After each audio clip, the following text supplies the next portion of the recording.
Hey everyone, welcome back to FSi DFS. I'm McKinley412 looking at day 2 of the NHL season. Day 1 went pretty as planned so far. I'm recording this in the middle game of Pittsburgh and Chicago. Rust, we were super high on him. He already got us a goal to start off that game. Hopefully Marcia Show can get a goal in the later game and we can go 2 for 2 on our calls there. And then Nashville, new coach, who said he wanted to have like an entertaining style of hockey up and down the ice, and we certainly saw it, especially in that third period. Wow, that was exciting. So let's turn into day 2 here. If you don't know yet, here at FSi DFS, we do have a website, fsidfs.com. You can go there and get free access to our NHL channel in our Discord.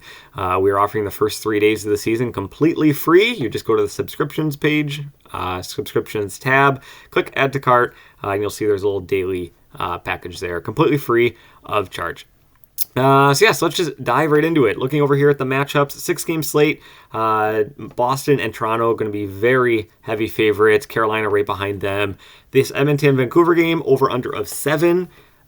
And that's not surprising at all. Vancouver, not the greatest defensively at all. And Edmonton, they also not the greatest defensively, but they have one of the best offenses in all of hockey. They kind of remind me of like the 2020-21 Kansas City Chiefs, in that they're going to score a whole lot, but they're also going to let up quite a few goals as well. Projected goalkeepers, Omark's the big name that we need to be paying attention to here. He had a .938 save percentage last year, reigning Vezina Trophy winner.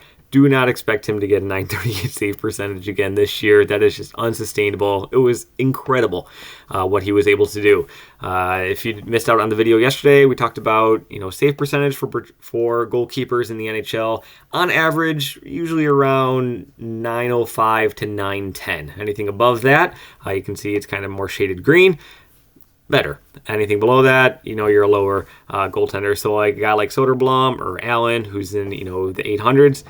Not great for them. So looking at the line stacks, Edmonton. I already mentioned Edmonton's going to be a huge talking point in NHL DFS throughout the entire season. It's not just going to be on this slate. It's going to be throughout the course of the entire season.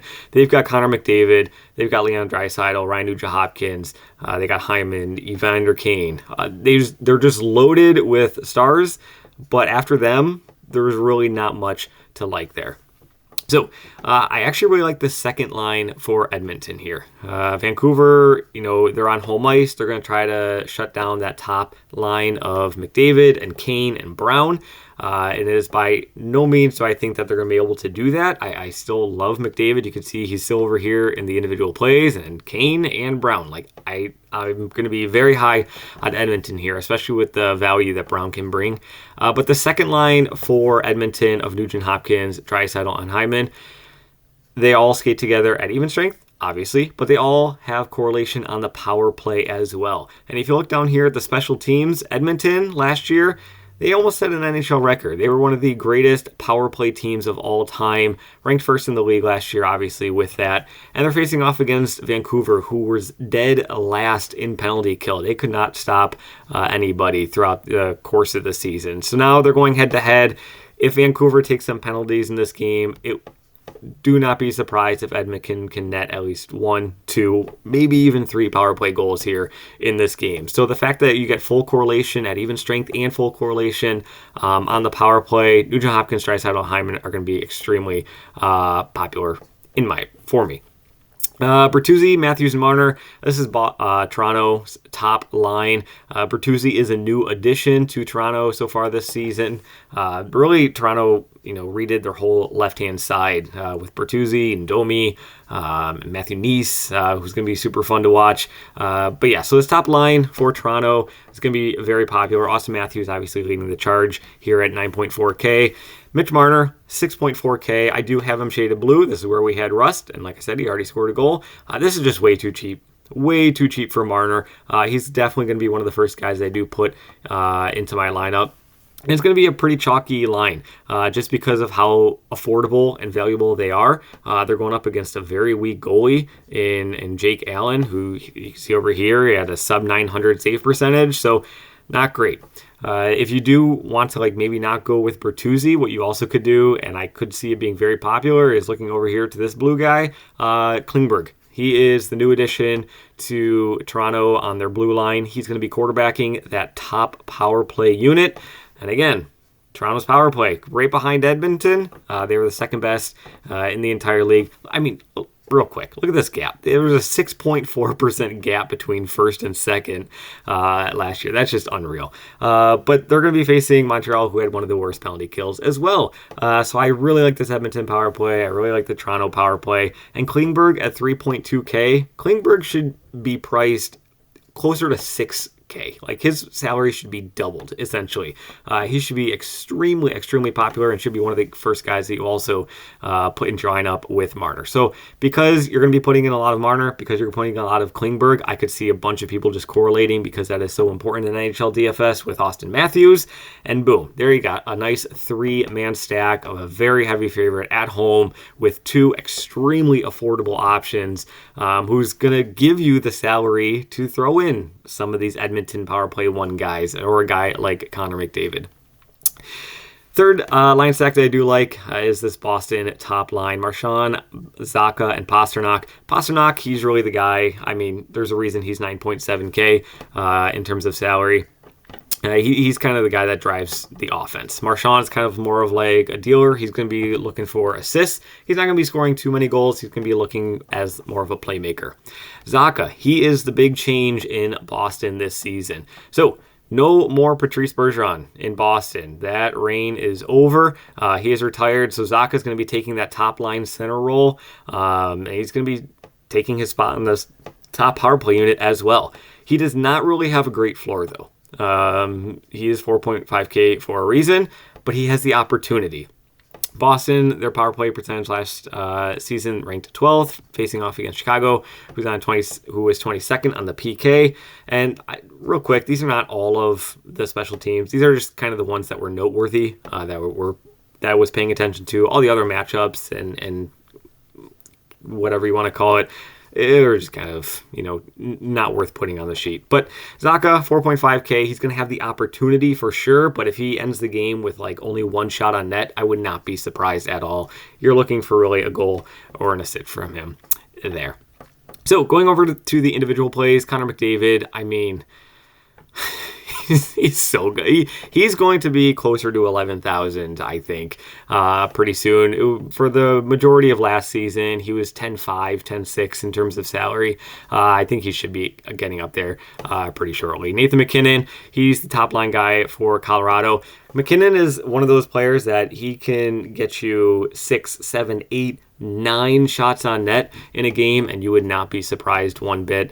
He's got an even money line game going up against Los Angeles. He's going to be on the road, so he's going to have to be facing Anze Kopitar, one of the better defensive centers in the league.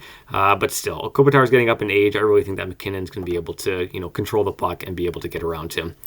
Miller, JT Miller for Vancouver. Vancouver, I do have a lot of interest in them. It's not that like Edmonton's like this massive favorite by any means. Like Edmonton can score at will for sure, but their defense is pretty susceptible at times. Like it is an over/under of 7 with not a very large spread. So JT Miller, even a guy like Elias Pettersson, I would definitely have interest in. But JT Miller, he was much more affordable at 6.8K. He still gets that top power play time. You can see Vancouver, they had one of the better power plays last year, and Edmonton had one of the worst PK units. So guys like Elias Pettersson, Miller, don't mind them. Sebastian Aho, 6.5K for Carolina. There was word out of Carolina that Andrei Svechnikov is going to be injured and won't be playing in this opener. So that's kind of a disappointment. But I think he's a fine play at 6.5. Kopitar, kind of just talked about him facing off against Colorado. He's pretty affordable, top line center. And then Johansson, 3.7K. He's going to be skating on the top power play unit, or he has been practicing on the top power play unit for Colorado. If that holds true, sure, I'm going to have interest in him. If not, I probably won't. I'll probably get off of him. But for the time being, that's kind of where he was placed in practice. Going towards the wing, Mitch Marner. You know what? Let me zoom in here. Can I zoom in so you guys can see this a little bit better? Let's see. There we go.